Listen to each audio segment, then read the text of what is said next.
quero mandar um beijo também para minha irmã, que está lá no trabalho dela assistindo o nosso programa. Jane, um beijo, te amo, viu? Recebi aqui várias mensagens no WhatsApp. E agora a gente vai bater papo sobre assunto importante, o retorno ao trabalho depois da maternidade. Estou recebendo aqui a Ruth Nobuco, que é terapeuta familiar e conversa com a gente sobre esse assunto. Tudo bem, Ruth? Tudo bem, muito Prazer obrigada. recebê-la aqui, viu? Prazer todo meu.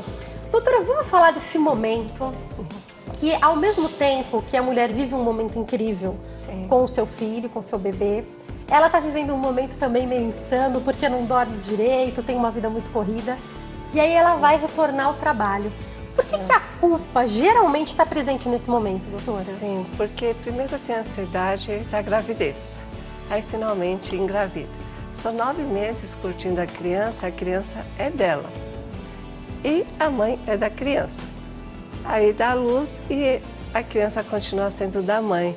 E aquele senso de proteção, porque ela é a mãe é quem vai cuidar dos filhos.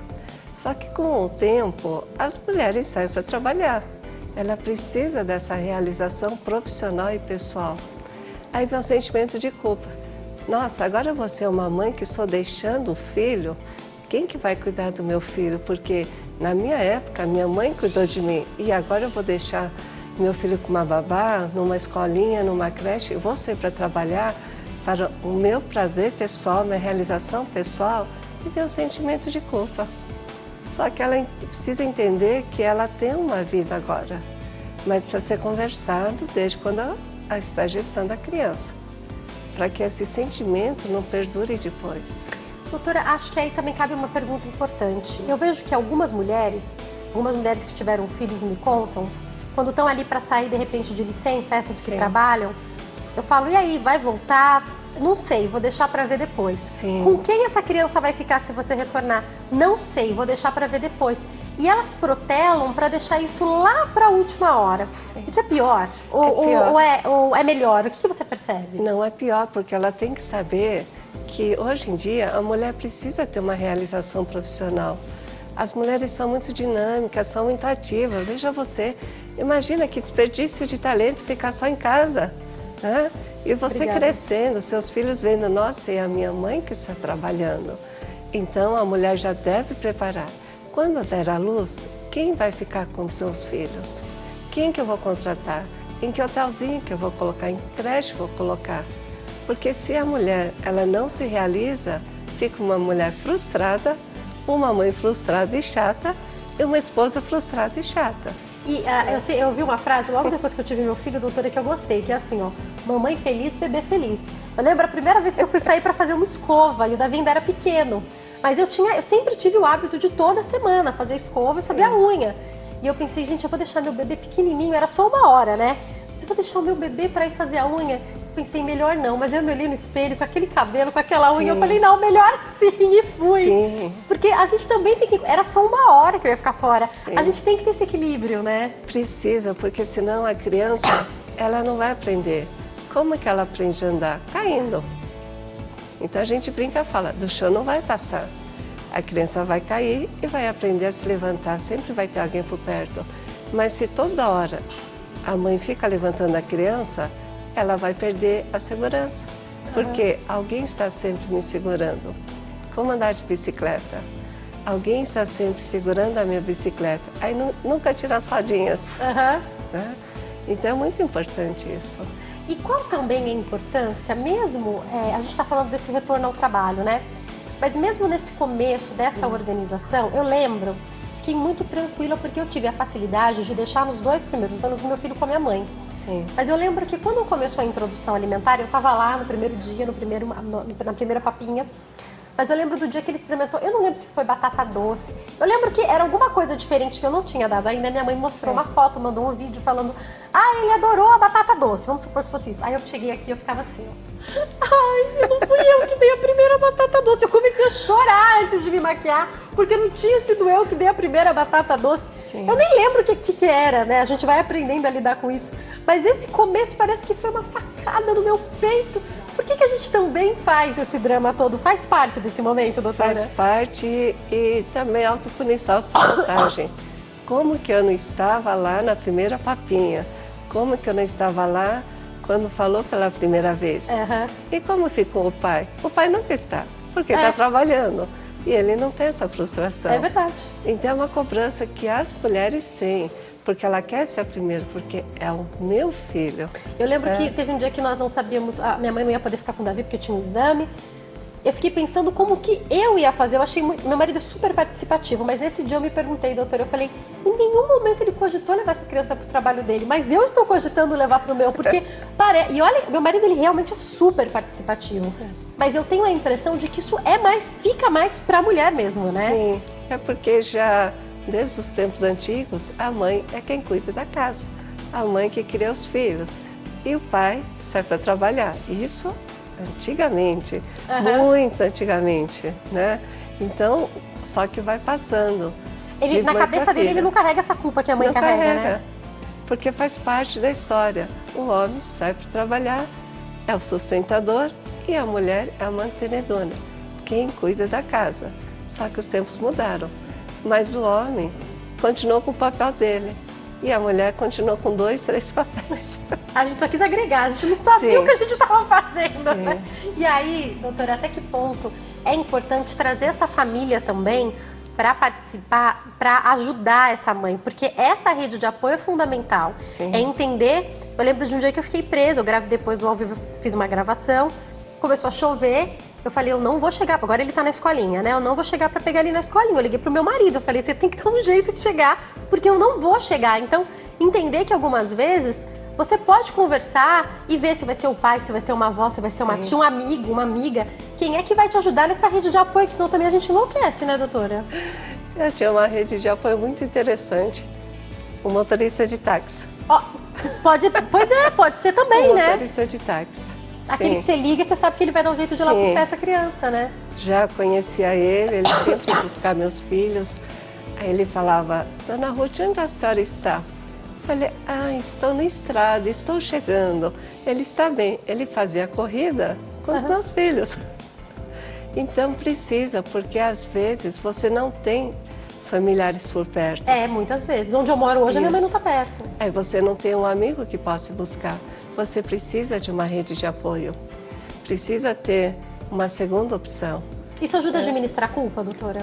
Sim, porque o importante é que você está trabalhando, você está trazendo sustento para sua casa. Você está sendo uma mulher realizada, está cumprindo o seu trabalho divino, porque só você pode fazer isso aí. E seu filho vai crescer e você vai ser o espelho dele. O que não pode, você falou, me fez lembrar, doutor, o que eu acho que não é bacana são situações que eu vejo de quando esse filho fica, por exemplo, adolescente e escolhe estudar fora, ou começa a namorar, e daí essa mãe fala, larguei tudo, parei de fazer tudo por ele e agora ele não quer saber mais de mim. Se você escolheu parar de trabalhar para ficar com seu filho, você tem que estar bem com isso, não dá para jogar na conta dele depois, né? Não dá. Então o que é? É o sentimento de posse da mãe. Ela criou o filho para o mundo, não para ser dela. Então, ainda bem que o filho cresceu, quer sair para fora estudar, ou seja, ele está se tornando uma pessoa independente. Se ela cobra, então, que amor é esse? Amor de posse. Não é tão genuíno, né? Não é muito genuíno. E ficar cobrando, porque ainda bem que o filho cresceu e saiu para a vida. Agora ela vai curtir o casamento dela. Verdade. Volta a serem os dois, né? Volta a ser os dois. Poder fazer as viagens que já não faziam mais, Sim. né? Muitas vezes, quando esses filhos estão maiores, esse casal já está mais estabilizado financeiramente, Com né? Com certeza. É a hora que já pode fazer essas escolhas, né, doutora? Certo. E até estudar. Conheço mães que depois que os filhos ficaram maiores, foram estudar, fazer uma formação e começaram a atuar em outra área, né? Sim, é muito importante isso. Então a mãe tem que entender que o filho não é dela. Ela vai criar o filho para o mundo. Porque senão o que acontece? Vai ter concorrência com a nora. O filho é meu. Meu filho não gosta de comer isso. A roupa do meu filho tem que ser passada assim. E aí, a nora também vai entrar em concorrência com a sogra. Aí sim você, entre aspas, perde, né? Porque muitas vezes depois que casa, se há esse conflito, muitas vezes é comum do casal se afastar da família que causa o conflito, né? Exatamente. E aí vai ser muito mais difícil, fica tudo muito mais complicado, né? Porque o casal, se ele casou é porque existe alguma coisa importante entre eles. Então, na hora que a família começa a interferir, pode desgastar a relação afetiva. E se a mãe, desde cedo, desde que a criança ainda está engatinhando, não conversar, não ir educando a criança, vai ser um adulto inseguro. Doutora, eu vou para o intervalo e no próximo bloco eu quero te perguntar se existe diferença no relacionamento da mãe com o filho menino ou com a filha menina. Eu ouço muito, eu tenho filho menino, né? Mas eu ouço muito falar que as meninas são mais independentes. Quem tem casal me fala, nossa, minha filha sempre foi muito mais esperta, mais independente, aprendeu a fazer algumas coisas antes.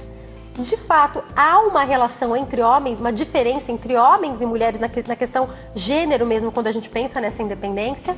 Ou os pais acabam criando meninos diferentes do que criam meninas? Você me conta daqui a pouco. Eu vou pro break, daqui a pouco eu tô de volta com a doutora Ruth, não sai daí que eu já volto.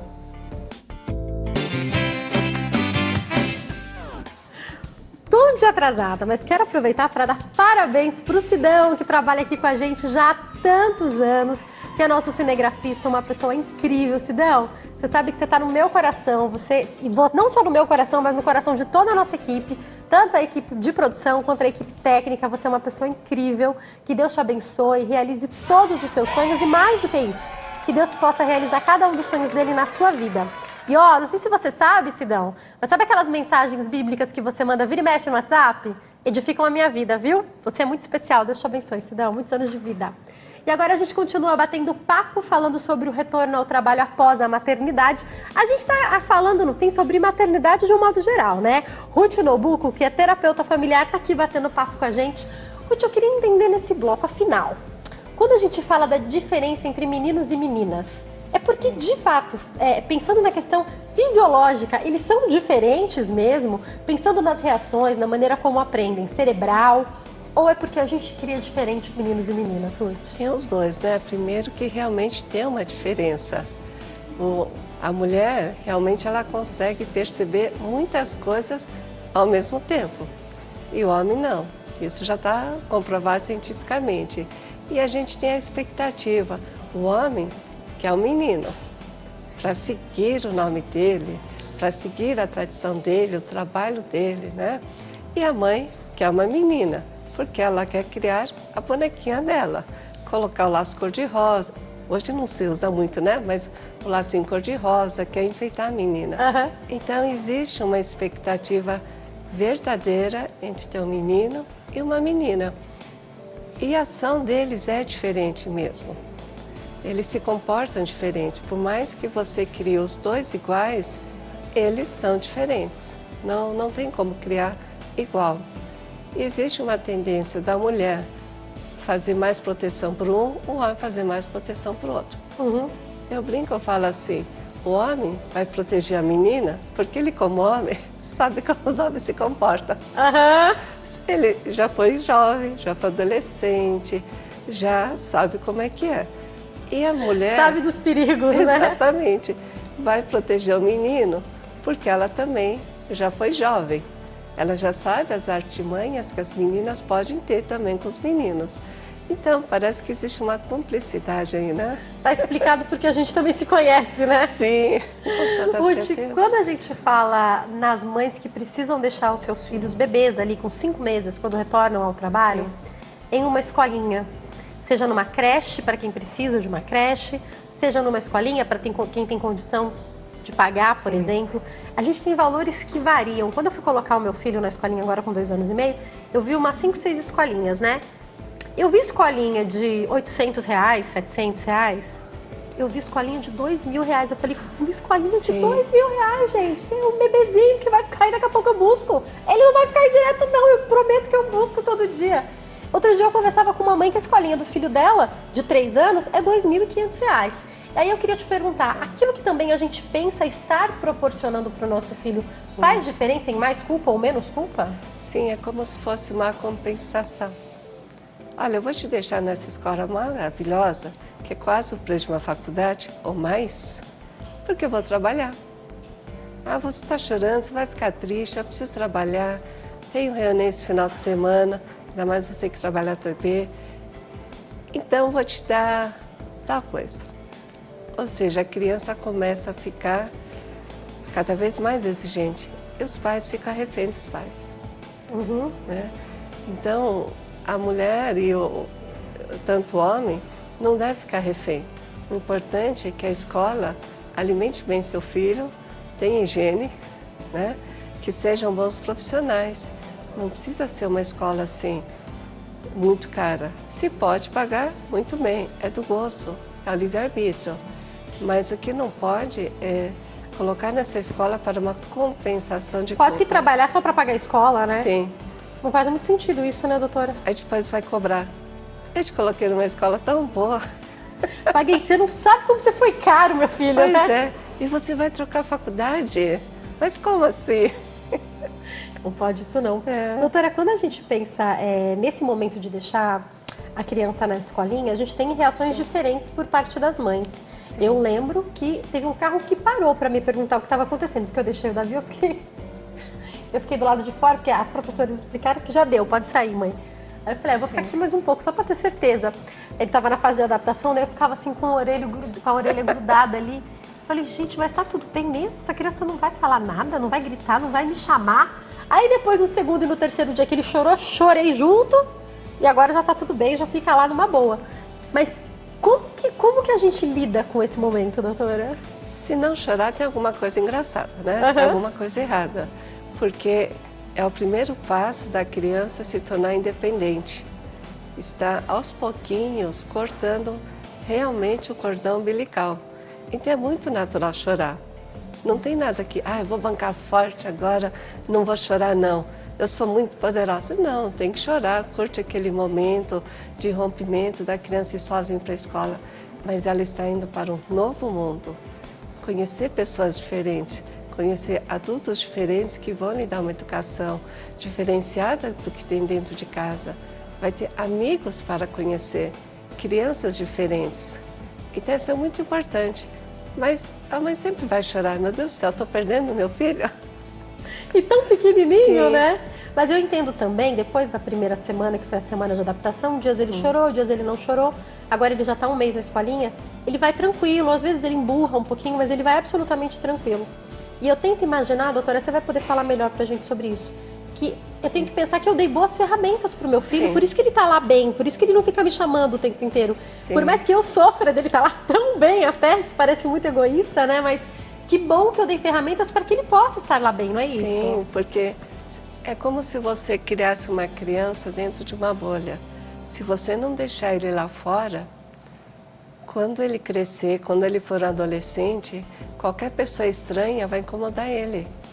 Eu não estou na minha zona de conforto. Vou voltar para casa, vou grudar na minha mãe, vou grudar no meu pai. Então é muito importante. Ele vai se aborrecer, assim como a gente às vezes se aborrece de ter que sair. Ainda bem que se aborrece, porque se fosse tudo maravilha, aí a mãe ia chorar. Mais ainda, né? Se todo dia eu fosse tranquilo, né? Se acordar. Outro dia o Davi, quando teve esse feriadão aí, eu cheguei na terça-feira, eu falei, filho, onde a gente foi hoje? A gente tinha saído, aí ele fez, no parque. Aí eu falei, pra onde a gente vai amanhã? Ele fez, escola não! Escola não! Eu falei, mas menino, onde você aprendeu? Pera que eu não filmei. Eu falei, aonde você aprendeu isso? Ele ficava, neném, não vai pra escola. Eu falei, você vai. Mas eu achei tão engraçada essa reação dele brincando. No dia seguinte ele foi. Geralmente as segundas-feiras é mais difícil na volta de um feriado, porque ficou bastante dias com a gente, Sim. né? Mas eu achei muito engraçado, curiosa a brincadeira dele, mas ele gosta de ir, volta falando dos amigos. Me assusta, doutora, eu acho que isso assusta muitas mães. O filho pequeno começar a ter uma vida fora da nossa. E aí eu te pergunto, como lidar com isso? Você tem que entender que isso é muito importante, porque ele conhecer ambientes diferentes vai engrandecer ele. Quando ele for mais jovem, adolescente, adulto, você deu essa estrutura, que nem você disse, eu estou dando as melhores ferramentas para ele. Então, quando ele for para o mundo, realmente para o mundo lá fora, que ele vai ter essa independência, você vai ter essa confiança de que você preparou bem seu filho. Se você não tiver essa certeza agora, no primeiro passo que ele der, vestibular, vai para a faculdade, aí vem o sofrimento. E a gente tem que se preparar para isso, porque um piscar de olhos esse dia chega, né, doutora? Sim. E eles são muito decididos. Quando eles querem, eles querem. Não adianta assim, eu vou seguir a carreira do meu pai, eu vou seguir a carreira da minha mãe. Não, isso não existe mais. São poucas as crianças, os jovens que vão dessa continuidade. A não ser que tenha uma empresa, aí natural, né? Tem que seguir mesmo.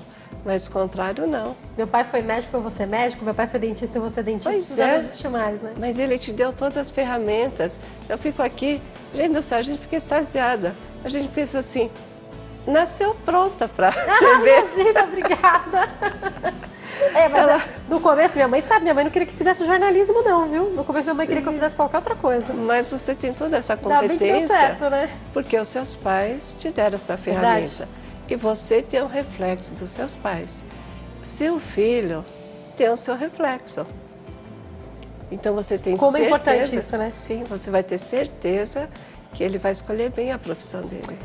Aí eu quero te fazer uma pergunta, doutora, que é sobre as escolas que tem câmera, que os pais podem ficar olhando 24 horas. Para essa mãe que já está sentindo culpa de estar no mercado de trabalho, poder ver essa criança e pagar, inclusive, quase 3 mil reais numa escolinha para isso. Para poder ver a criança a qualquer momento em um toque do celular. É bom ou pode ser pior ainda, doutora? É pior ainda. É pior ainda porque no dia que essa criança descobrir, ela vai falar, nossa, não tem privacidade? Né? Então, se é para ficar tomando conta da criança, então melhor nem levar. Fique com a criança. Ou ela se desliga, esteja inteira no seu trabalho, porque isso vai prejudicar o trabalho. A chefia vai perceber que o funcionário está toda hora olhando o celular, ou seja, ela não está focada no trabalho. Imagina se uma executiva está fechando um contrato. E ela lá com o celular escondido embaixo da mesa. De repente ela vê que o amiguinho machucou o filho dela. Pronto. Acabou. Acabou. Ela pode se envolver emocionalmente e prejudicar uma negociação. Então, ou ela é profissional naquele momento e deixa, ela está pagando. Se ela está pagando todo esse dinheiro para a escola, é porque ela confia na escola. Ou ela confia nos profissionais, ou ela tira. Ter a câmera pode ser até uma confiança de que se acontecer qualquer coisa, você tem como voltar e ver o que aconteceu. Mas não que você vá ficar olhando 24 horas, né, doutora? Isso é bom para a escola poder monitorar. É uma defesa dela. Meu filho se machucou aqui, a escola não teve uma estrutura boa, meu filho caiu. Bom, para a escola com a câmera, olha, aconteceu isso. Então, de repente isso é importante. Pessoas estranhas entrando na escola. Então isso é uma segurança. Isso é bom. Agora o que não pode é ficar tomando conta. E aí, doutora, penso muito dentro disso, essas nossas escolhas, em lidar, inclusive, sobre isso que acontece com os filhos na escola. Porque eu lembro de uma mãe que eu sigo na internet, que é minha amiga, mas que também é influenciadora digital. O filho dela começou a estudar na mesma época que o meu, ele é um pouco mais velho, estudar, né, ir pra escolinha. E ele voltou 2 dias seguidos com mordida. E eu fiquei pensando, meu Deus, não saberia lidar com essa situação. Mas tem que saber lidar com essa situação, sim, né? Porque pode acontecer, pode né? acontecer. Mas quem que mordeu? Por que mordeu, exatamente, né? Exatamente. Às vezes é uma reação do que o nosso filho fez no coleguinha, a gente, sim, não sabe, né? Então é muito comum. Às vezes, sem querer, pode ter batido no coleguinha. O coleguinha pode ter caído em cima do braço e ter mordido. A boca caiu em cima do braço. A gente não sabe.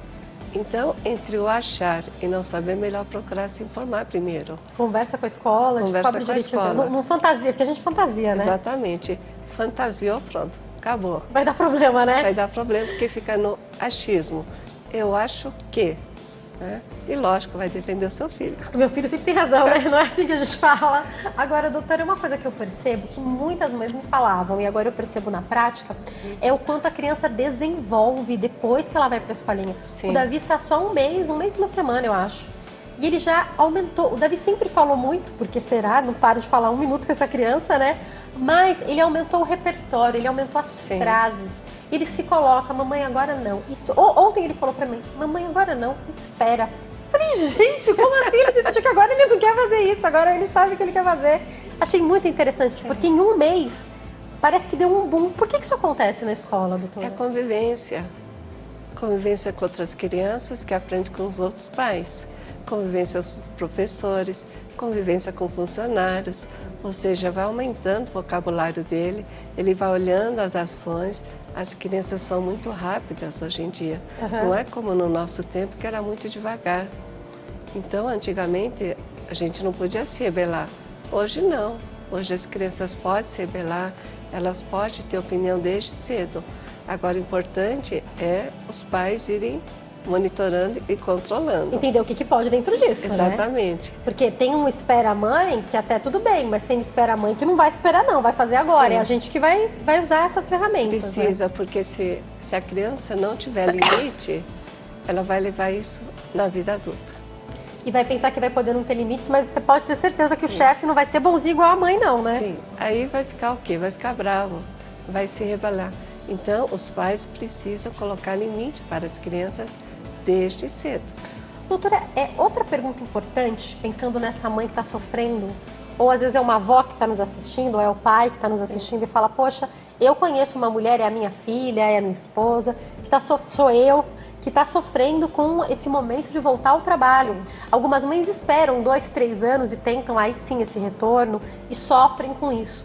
Como que a mulher consegue separar o papel de mãe, o papel de esposa, o papel de profissional, esses vários papéis que a gente exerce hoje? É importante, é possível fazer essa separação? Ela não vai separar 100%, mas ela precisa estar presente no que ela está fazendo naquele momento. Então, naquele momento, ela não pode estar com o filho. Naquele momento, ela é a profissional. Naquele momento, ela é a mãe. Neste momento, eu sou a namorada do seu pai, então dá licença. Né? Então, se a criança não tiver esse limite e a mulher não colocar esse limite para ela mesma, cria frustração.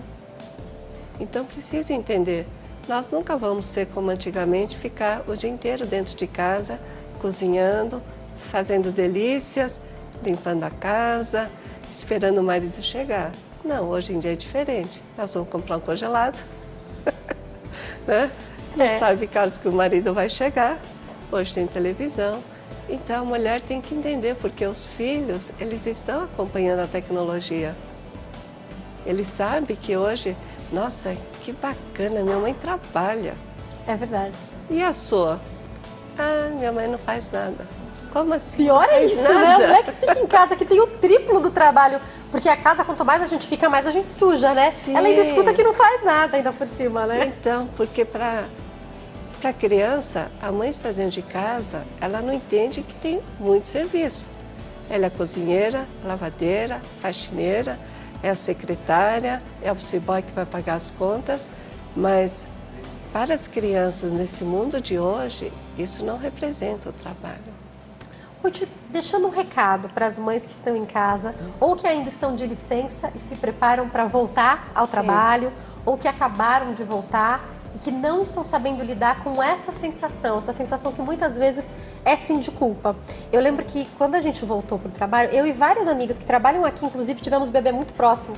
Eu lembro que logo que a gente voltou, a gente instituiu o almoço das mães. Então, uma vez por semana, até hoje, faz 2 anos isso. Uma vez por semana a gente almoça junto, a gente tira a nossa 1 hora de almoço juntas. Sim. E a primeira vez eu lembro que eu fiz assim, ó. Gente, escuta, aí elas o quê? A gente tá almoçando sem choro de bebê.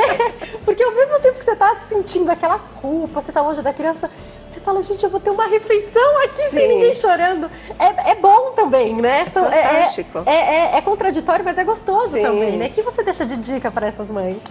Olha, vocês não precisam reprimir suas emoções. Se tiver que ficar triste, fique. Se tiver que chorar, fique. Mas lembre que a sua realização profissional, seu trabalho, só você pode fazer. E se você quiser que seu filho no futuro seja um adulto de sucesso, então tem que aprender a soltar desse já. Nada de sentimento de culpa. Porque hoje em dia, ninguém pode ser dono de ninguém. Nunca pode ser. Então, por que você vai ser agora? Então, nada de culpa. Seja feliz, vai curtir seu filho, mas vai curtir seu trabalho e seja uma profissional realizada também. Que seu filho tem certeza, vai ter muito orgulho. Isso que é bonito, é ver que as crianças têm orgulho. Quando o meu filho vê, até na igreja também trabalha no Ministério de Mídias, né? Então, às vezes ele tá no salão, na hora que entram os recados, a parte da mídia, ele fica para todo mundo, ó, a minha mãe.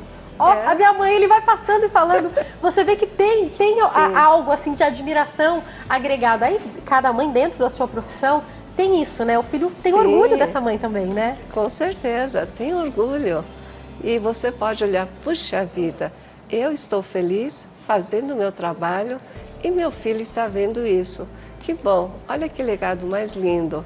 Então, culpa, gente, foi na prateleira.